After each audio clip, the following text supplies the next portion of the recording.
निशुम्भ शुम्भ गर्जनी प्रचण्ड मुण्डखण्डिनी वने रणे प्रकाशिनी भजामि विन्ध्यवासिनी।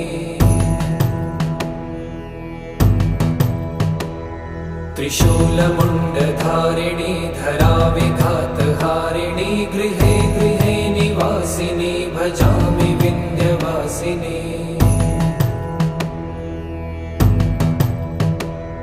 दरिद्र दुःखहारिणी सदा विभूतिकारिणी वियोगशोकहारिणी भजामि विन्ध्यवासिनी।